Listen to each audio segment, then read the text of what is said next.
ওই দিনও তার ছিলই প্রায় ওই বাসটাতে পড়ছিল জেসিবি একটা ছিল না পাশে পাশে ওই জেসিবি অল্প বেশি টান দিত তাহলে চাপ সব সিঙ্গা যাবে একবারে।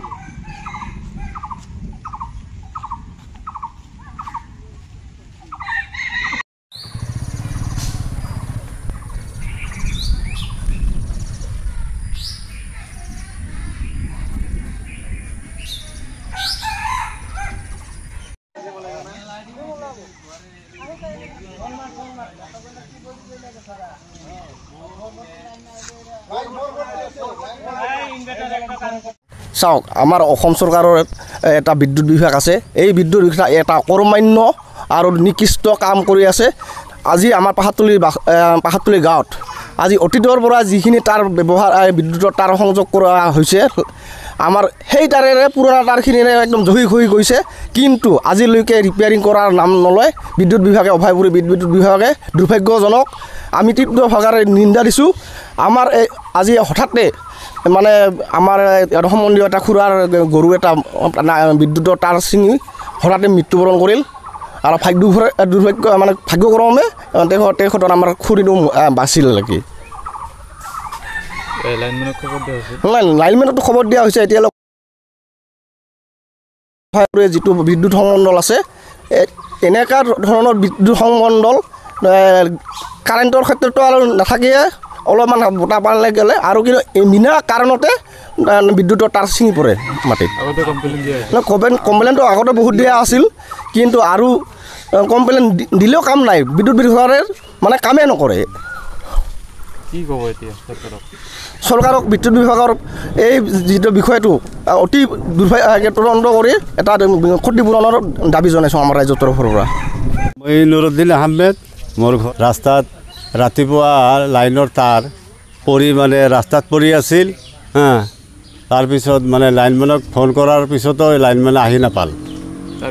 তাৰপিছত মানে গৰু এটা মোৰ ঘৈণীয়েকে মানে নিয়তন খেতিত বান্ধি দিয়াৰ কাৰণে যাব ওলাইছে, তাঁৰত মানে লাগি গৰুটা মৃত্যুবৰণ কৰে।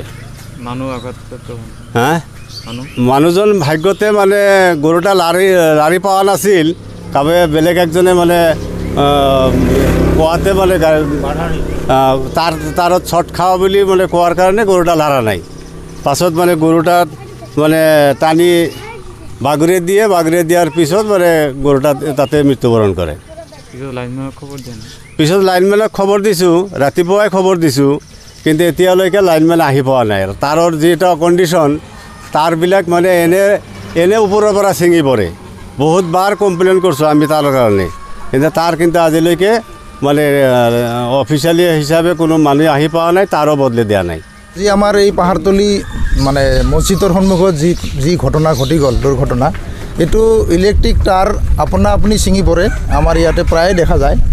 তাঁৰবিলাক কোনো বতাহৰ দৰকাৰ নাই, কোনো তুফানৰ দৰকাৰ নাই, নিজেই খুলি পৰে। যাৰ কাৰণে ইয়াৰ আগতো কেইবাবাৰো এনে মানে দুৰ্ঘটনাৰ পৰা প্ৰথমপি মানে আমি ৰক্ষা পাইছোঁ।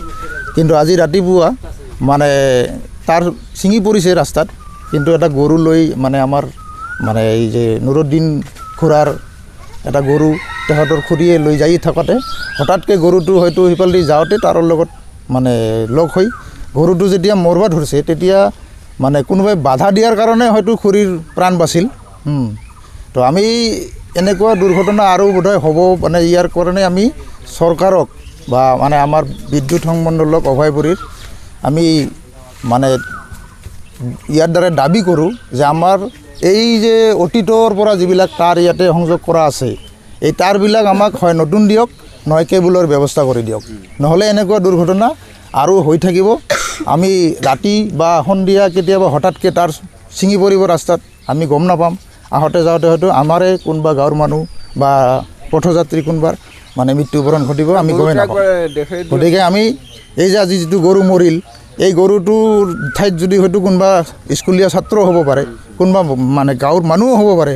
গতিকে এনেকুৱা ঘটনা যাতে আৰু নহয়, তাৰ কাৰণে আমি চৰকাৰক আবেদনো কৰিছোঁ, লগতে দাবীও কৰিছোঁ আমাৰ এই তাঁৰবিলাক হয় নতুন দিয়ক, নহয় কেবুলৰ ব্যৱস্থা কৰি দিয়ক।